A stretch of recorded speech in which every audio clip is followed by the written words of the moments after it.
पहले Pakistan bar council के election में बड़ी कामयाबी, फिर पंजाब बार कौंसिल के दोनों ओहदों पर बड़ी कामयाबी। ये बात यहाँ से शुरू हुई थी कि पंजाब बार कौंसिल के जब इलेक्शन हुए तो हमने ये कहा कि इंडिपेंडेंट ग्रुप के सरबराह एहसन बून साहब की क़यादत में पंजाब बार कौंसिल के इलेक्शन में बड़ी कामयाबी हासिल की।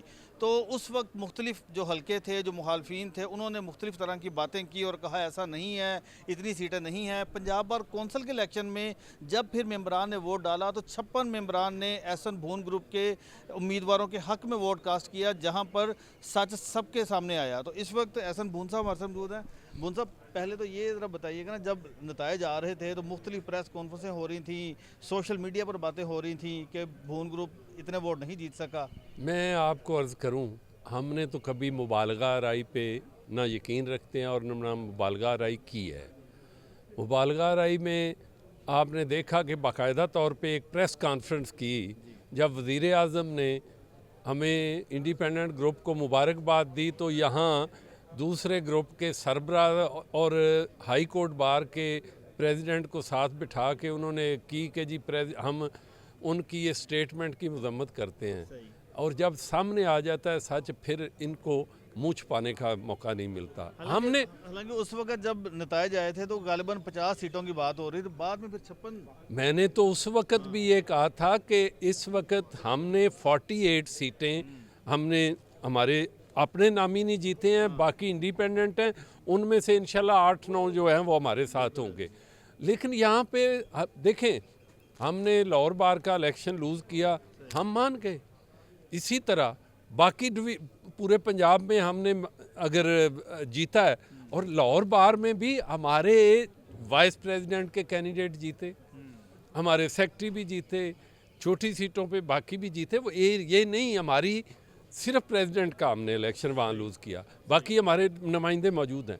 हम ये समझते हैं कि आप अदारों की तकरीम और इज़्ज़त को साथ लेके चले, और बजाय इसके कि इंतशार की पॉलिटिक्स पे किसी पॉलिटिकल पार्टी का एजेंडा लेके चलें, आप वकला की वेलफेयर की बात करें। आप कहीं अदालत बार को अगर किसी पॉलिटिकल पार्टी का प्लेटफॉर्म बना देंगे तो डेफिनेटली बार की नुकसान होगा और वकला का भी नुकसान होगा। और अभी आप देख रहे हैं कि जो हमने इसी हवाले से हमेशा मोहतरमा चीफ जस्टिस साहिबा का को अप्रिशिएट किया। मैं उसमें आता हूँ। पहले मैं चाह रहा हूँ कि पीर साहब को ज़रा बात कर लें। पीर साहब नौ मुंतखब वाइस चेयरमैन है। सर, क्या कहेंगे आप इतनी बड़ी कामयाबी पर? मुबारक। मैं कहता हूँ कि पीर साहब नूं इन्नियां मुबारकां। He is the senior most member of the bar council, नीचे भी बार काउंसिल में सर्व किया है, ऊपर भी दूसरी टर्म है, और अल्लाह ताला के फजल को वाज़े बड़ी कामयाबी से वाइस चेयरमैन हुए हैं। इनको बहुत मुबारक। जी पीर साहब, क्या कहेंगे? जी, अल्लाह का शुक्र है, अल्लाह ताला ने हमारे इस ग्रुप को मुतहिद रखा और ग्रुप की क़यादत ने ये फ़ैसला किया। इन्होंने इस दफ़ा मुझे वाइस चेयरमैन का इंतखाब के लिए, और उस देखे आपने, जिसे आपने पहले भी मीडिया पे ये आपने सारे रिपोर्ट किया कि 15 वोट हमें मिले 23 में से, और 8 वोट उनको मिले। ये बहुत वाज़े कामयाबी है। और इस हवाले इसमें सिर्फ़ और सिर्फ जो मेरा ग्रुप है, इसमें एहसन बून साहब हैं, आज़म तारड़ साहब हैं, इनका विजन है, जिसकी वजह से अल्लाह ताला हमें ये कामयाबियाँ दे रहा है।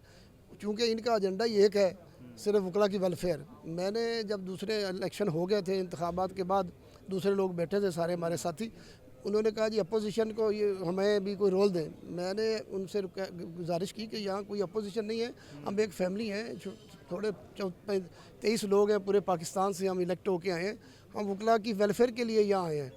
आप अपने अगर पॉलिटिकल एजेंडा जो है वो साल के लिए बाहर रखें, हम भी अपना, हमारा तो पहले ही बाहर है, हम नहीं लाते, और आप सिर्फ वेलफेयर की बात करेंगे तो हम इसको सारा आगे लेके चलेंगे। लेकिन मैं उम्मीद करता हूँ कि पॉलिटिकल बात नहीं करेंगे। मैं आपको एक चीज़ में ऐड करना चाहता हूँ। देखिए, इलेक्शन में आप देखते हैं, लाहौर बार का इलेक्शन होता है, हाई कोर्ट बार का इलेक्शन होता है, ये नहायत काबिल मज़म्मत बात है और वकला के लिए काबिल शर्म बात है कि किसी एक सियासी लीडर की फ़ोटो लगी और गाने लगे और उस पर वो वोट मांग रहे हो। यार, हमारा काला कोट है, मैं समझता हूँ ये सबसे बड़ी बात हमारा काला कोट है। जब वकील बन जाता है तो सियासी लोग तो उनके पीछे खड़े होते हैं, आगे दफ्तरों में आके बैठे होते हैं, वो कहते हैं हमारे केस करें। जब हम भी उनके पीछे चला जाएंगे, उनकी फ़ोटो लगा कर वोट मांगेंगे, तो ये नहायत शर्म की बात है और हम बड़े नीचे आ गए हैं इस वाले से। बिल्कुल सही है। एक और बात भी, एहसन बून साहब हमारे साथ मौजूद हैं। कल सर एक बहुत बड़े प्रोजेक्ट पर काम शुरू होने जा रहा है। पूरे पंजाब में बायोमेट्रिक सिस्टम नाफिज होने जा रहा है, जिससे जाली मुकदमात की रोकथाम होगी। और ये project chief justice miss Aalia Neelum साहिबा की जानिब से बनाया गया है। इस पर आप क्या कहेंगे? मैं मोहतरमा आलिया नीलम साहिबा को सबसे पहले मुबारकबाद पेश करता हूँ और उनके इस इक़दाम की अप्रिशिएट करता हूँ। और पूरी हमारी बार काउंसिल, बार वकला कम्युनिटी इस बात पे मुतहद है कि यहाँ जाली केसेस का फाइलिंग, जाली वकला की तरफ से कॉन्सेंट डिग्रियाँ, जैसे हम कहते हैं जी वो जाली दामन पेश करते हैं श्योरिटीज़, तो उसके लिए बायोमेट्रिक्स का जो निज़ाम नादरा के साथ उसको कनेक्ट करके किया जा रहा है, तो मैं समझता हूँ कि ये बहुत बड़ा स्टेप है। और ये अदलिया का आने वाला जो वक्त है इसमें एक माइलस्टोन का दर्जा रखता है। और ये अभी लोगों को उस लेवल पे नहीं पता कि ये कितना बड़ा स्टेप है, कि जिससे हम हर वक्त यहाँ देखते हैं कि जी फलां काला कोट पहन के आ गया है, ना वो वकील है ना बात है, वो अपने आप को पोज करना शुरू कर देता है। तो इसलिए यहाँ जितने आपने देखा कि बहुत सारे जाली हमने ट्रेस भी किए, बार काउंसिल ने ट्रेस किए और अल्टीमेटली उनको घर जाना पड़ा। और मैं समझता हूँ कि बार को हमेशा इन सारी चीज़ों से, सारी आलाइशों से पाक होना चाहिए और आलाइशों से पाक होना चाहिए। मैं ये बात लफ्ज़ जो बोल रहा हूँ ये बाकायदा इसके बहुत मीनिंग हैं कि जो मैं कहता हूँ ऐसी आलाइशों से पाक होना चाहिए। यही वजह है कि तशद्दुद का आंसर आ गया है। लोग एक मुकालमे की बजाय एक दूसरे के दस्तों गिरेबां होते हैं। ये सारी ये जालसाजी की वजह से है। They are not politically groomed people. और सिर्फ ये है कि आप जत्थे बना के अदालतों को ओवरऑल करें, जत्थे बना के आप अपनी मर्ज़ी के फ़ैसले लेने की कोशिश करें, सड़कों पे जुलूस निकाल के आप सुप्रीम कोर्ट को डराएं, सड़कों पे जुलूस निकाल के आप हाई कोर्ट को कहें, ये सड़कों पे डरा के आप कहें कि जज ये फ़ैसला करे। तो मैं समझता हूँ कि ये सारी चीज़ें रोकने के लिए हमें फ़ाल करना होगा इस निज़ाम को। और मैं मुबारकबाद देता हूँ मोहतरमा चीफ जस्टिस साहिबा आलिया नीलम साहिबा को कि उन्होंने ये काम किया है।